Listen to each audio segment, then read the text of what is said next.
ಇನ್ನು ಬಿಜೆಪಿ ನಾಯಕ ಸಿ.ಟಿ. ರವಿ ಆಡಿರುವಂಥ ಮಾತು ಈಗ ಅವರಿಗೆ ಮತ್ತೆ ಸಂಕಷ್ಟವನ್ನು ತಂದೊಡ್ಡುವಂಥ ಲಕ್ಷಣಗಳು ಕಾಣಿಸ್ತಾ ಇದೆ. ಈಗಾಗಲೇ ಮುಲ್ಲಾಗೂ ನೀಟ್ಗೂ ಏನು ಸಂಬಂಧ ಅನ್ನುವಂಥ ಪ್ರಶ್ನೆಯನ್ನು ಸಿ.ಟಿ. ರವಿ ಎತ್ತಿದ್ರು. ಈಗ ಮುಲ್ಲಾನ ಬಗ್ಗೆ ಆಡಿರುವಂಥ ಮಾತೆ ಸಿ.ಟಿ. ರವಿಗರಿಗೆ ನೋಟಿಸ್ ಕೊಡುವ ತನಕ ಈ ಒಂದು ಪ್ರಕರಣವನ್ನು ಬೆಳೆಸಿದೆ. ಇನ್ನೊಂದು ಕಡೆಗೆ ರಾಜಕೀಯ ತಿರುವು ಕೂಡ ಪಡೆದುಕೊಳ್ತಾ ಇದೆ. ನಾನು ಹೇಳಿರುವಂಥ ಮಾತಿನಲ್ಲಿ ತಪ್ಪೇನಿದೆ ಅಂತ ಸಿ.ಟಿ. ರವಿ ಪ್ರಶ್ನೆಯನ್ನು ಮಾಡ್ತಿದ್ದಾರೆ. ಮತ್ತೊಂದು ಕಡೆಗೆ ಕಾಂಗ್ರೆಸ್ನ ನಾಯಕರು ಅತ್ತ ಸಿ.ಟಿ. ರವಿ ಸಮತೋಲನವನ್ನು ಕಳ್ಕೊಂಡಿದ್ದಾರೆ ಅಂತ ಆರೋಪ ಮಾಡ್ತಿದ್ದಾರೆ. ಏನಿದು ಸಿ.ಟಿ. ರವಿ ಅವರ ಪ್ರಕರಣ? ಇವತ್ತಿನ ಅಪ್ಡೇಟ್ಸ್ ಏನಿದೆ ನೋಡೋಣ ಈ ಸ್ಟೋರಿಲಿ. ಮುಲ್ಲಾನಿಗೂ ನೀಟ್ ಎಕ್ಸಾಮ್ಗೂ ಏನ್ ಸಂಬಂಧ? ಎದೆ ಹೇಳಿದ್ರೆ 3 ಅಕ್ಷರ ಬರಲ್ಲ.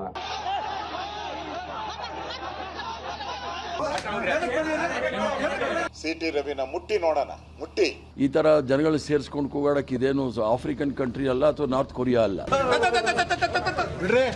ಮುಲ್ಲಾನ್ ಬಗ್ಗೆ ಹೇಳಿದಾನೆ, ಆ ಮಾತಿಗೆ ಈಗಲೂ ಬದ್ಧ ಇದ್ದಾನೆ. ಅವ್ರಿಗೆ ಮಚಲಿ ಮಟನ್ನು ಮಂಗಲಸೂತ್ರ ಅಂದ್ರೆ ಅದು ಬಿಟ್ರೆ ಗೊತ್ತೇ ಇಲ್ಲ. BJP MLC CT. ರವಿ ವಿವಾದಕ್ಕೆ ಸಿಲುಕಿದ್ದಾರೆ.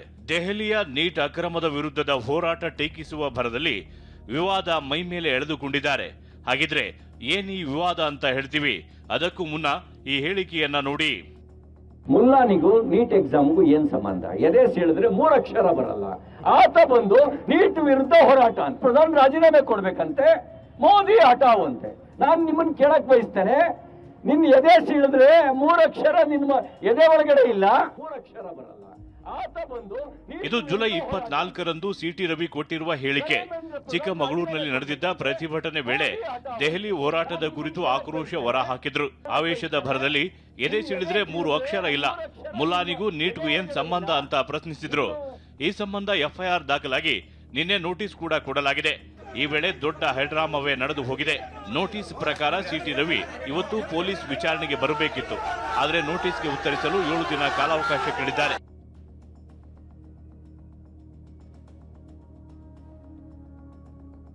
ಇದರ ಮಧ್ಯೆ ಎಫ್ಐಆರ್ ರದ್ದು ಕೋರಿ ಸಿ.ಟಿ. ರವಿ ಹೈಕೋರ್ಟ್ ಮೆಟ್ಟಿಲೇರಿದ್ರು. ವಿಚಾರಣೆ ನಡೆಸಿದ ಕೋರ್ಟ್ ಜುಲೈ 31ಕ್ಕೆ ವಿಚಾರಣೆ ಮುಂದೂಡಿದೆ. ಅಲ್ಲಿಯವರೆಗೆ ಬಲವಂತದ ಕ್ರಮ ಕೈಗೊಳ್ಳದಂತೆ ಪೊಲೀಸರಿಗೆ ಸೂಚನೆ ಕೊಟ್ಟಿದೆ. ಮತ್ತೊಂದು ಕಡೆ ಸಿ.ಟಿ. ರವಿ ಬರ ಅಧ್ಯಯನಕ್ಕೆ ರಾಜ್ಯ ಪ್ರವಾಸದಲ್ಲಿದ್ದಾರೆ. ಇವತ್ತು ಕೊಪ್ಪಳ ಹಾಗೂ ರಾಯಚೂರಿಗೆ ಭೇಟಿ ಕೊಟ್ಟಿದ್ರು.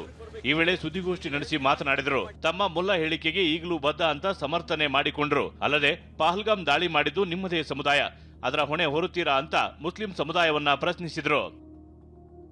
ಮುಲ್ಲಾನ್ ಬಗ್ಗೆ ಹೇಳಿದಾನೆ, ನಮ್ಮ ಸೈನಿಕರನ್ನ ಬೈತಾ ಇದ್ದಂತ ಮುಲ್ಲಾನ್ ಬಗ್ಗೆ ಹೇಳಿದಾನೆ, ಮೋದಿಯವರನ್ನ ಪ್ರಧಾನಮಂತ್ರಿಯವರನ್ನ ನಿಂದಿಸ್ತಾ ಇದ್ದಂತ ಮುಲ್ಲಾನ್ ಬಗ್ಗೆ ಹೇಳಿದಾನೆ. ಆ ಮಾತಿಗೆ ಈಗಲೂ ಬದ್ಧ ಇದ್ದಾನೆ, ಮುಲ್ಲಾ ಅಂದ್ರೆ ಒಬ್ಬ ವ್ಯಕ್ತಿ, ಮುಸ್ಲಿಂ ಸಮಾಜ ಅಲ್ಲ.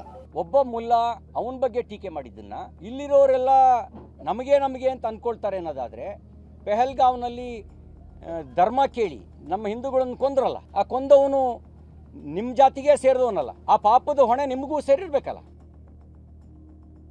ಸಿ.ಟಿ. ರವಿ ಹೀಗೆ ಸಮರ್ಥನೆ ಮಾಡಿಕೊಳ್ತಿದ್ರೆ ಬಿಜೆಪಿ ಲೀಡರ್ಸ್ ತಮ್ಮ ನಾಯಕನ ಬೆನ್ನಿಗೆ ನಿಂತಿದ್ದಾರೆ. ಧೈರ್ಯ ಇದ್ರೆ ಸಿ.ಟಿ. ರವಿನ ಮುಟ್ಟಿ ನೋಡಿ ಅಂತ ಅಶೋಕ್ ಸರ್ಕಾರಕ್ಕೆ ಸವಾಲು ಹಾಕಿದ್ದಾರೆ. ಸಿ.ಟಿ. ರವಿನ ಮುಟ್ಟಿ ನೋಡೋಣ, ಮುಟ್ಟಿ ಏನ್ ಪ್ರತಿಫಲ ಆಗ್ತೈತೆ ಅಂತ ಹೇಳಿ ನಾವು ಈಗಾಗಲೇ ಮಾತಾಡಿದ್ದೀನಿ. ಸಿ.ಟಿ. ರವಿ ಜೊತೆ 2-3 ಬಾರಿ ಮಾತಾಡಿದ್ವಿ. ನಾವು ಇನ್ನೊಂದು 3-4 ದಿನದಲ್ಲಿ ದೊಡ್ಡ ಹೋರಾಟವನ್ನ ಚಿಕ್ಕಮಗಳೂರಲ್ಲಿ ನಾವು ಫಿಕ್ಸ್ ಮಾಡ್ತಾ ಇದ್ದೀವಿ. ಸಿ.ಟಿ. ರವಿ ಹೇಳಿಕೆಗೆ ಕೆಪಿಸಿಸಿ ಅಧ್ಯಕ್ಷ ಬಿ.ಕೆ. ಹರಿಪ್ರಸಾದ್ ಕಿಡಿಕಾರಿದ್ದಾರೆ. ನಿನ್ನೆ ಬಿಜೆಪಿ ಎಂಎಲ್ಸಿ ಮನೆ ಬಳಿ ನಡೆದ ಹೈಡ್ರಾಮಾದ ಬಗ್ಗೆ ಟೀಕಿಸಿದ್ದಾರೆ. ಜೊತೆಗೆ ಬಿಜೆಪಿ ನಾಯಕರಿಗೆ ಮಚಲಿ ಮಟನ್ ಮಂಗಳ ಸೂತ್ರ ಬಿಟ್ಟು ಬೇರೆ ವಿಚಾರವೇ ಗೊತ್ತಿಲ್ಲ ಎಂದಿದ್ದಾರೆ. ಭಾರತೀಯ ಜನತಾ ಪಾರ್ಟಿಯವರು, ಅದರಲ್ಲೂ ಕರ್ನಾಟಕ ರಾಜ್ಯದಲ್ಲಿ ಕೆಲವರು ಅವರ ಸಮತೋಲನವನ್ನ ಕಳ್ಕೊಂಡಿದ್ದಾರೆ. ಈ ತರ ಜನಗಳು ಸೇರಿಸ್ಕೊಂಡು ಕೂಗಾಡಕ್ಕೆ ಇದೇನು ಆಫ್ರಿಕನ್ ಕಂಟ್ರಿ ಅಲ್ಲ ಅಥವಾ ನಾರ್ತ್ ಕೊರಿಯಾ ಅಲ್ಲ. ಅವ್ರಿಗೆ ಮುಸ್ಲಿಮು, ಪಾಕಿಸ್ತಾನು, ಮಚಲಿ ಮಟನ್ನು ಮಂಗಲಸೂತ್ರ ಅಂದ್ರೆ ಅದು ಬಿಟ್ರೆ ಬೇರೆ ಏನು ರಾಜ್ಯದ ಬಗ್ಗೆ, ದೇಶದ ಬಗ್ಗೆ ಗೊತ್ತೇ ಇಲ್ಲ. ಇಲ್ಲಿ ನೋಡಿ, ಇಷ್ಟೇ ಅಲ್ಲ, ನಿನ್ನೆ ಸಿ.ಟಿ. ರವಿ ತಮ್ಮ ಹೇಳಿಕೆಯನ್ನ ಸಮರ್ಥಿಸಿಕೊಳ್ಳುತ್ತಾ ವಿಡಿಯೋವೊಂದನ್ನ ತೋರಿಸಿದ್ರು. ವ್ಯಕ್ತಿಯೊಬ್ಬ ಥಾರ್ಗೆ ಬೆಂಕಿ ಇಡುತ್ತಿರುವ ದೃಶ್ಯ ತೋರಿಸಿ ಇದು ನೀಟ್ ಹೋರಾಟದ್ದು ಎಂದು ಬಿಂಬಿಸಿದ್ರು. ಆದರೆ ವಿಡಿಯೋ ನೀಟ್ ಹೋರಾಟದ್ದಲ್ಲ, ಬದಲಿಗೆ ಬಿಹಾರ ಅಪಘಾತ ಪ್ರಕರಣದ್ದು ಎನ್ನುವ ಸತ್ಯ ಬಯಲಾಗಿತ್ತು. ಈ ಸಂಬಂಧ ಎಸ್ಡಿಪಿಐ ಚಿಕ್ಕಮಗಳೂರು ನಗರದ ಸೆಂಟ್ ಠಾಣೆಯಲ್ಲಿ ದೂರು ದಾಖಲಿಸಿದೆ.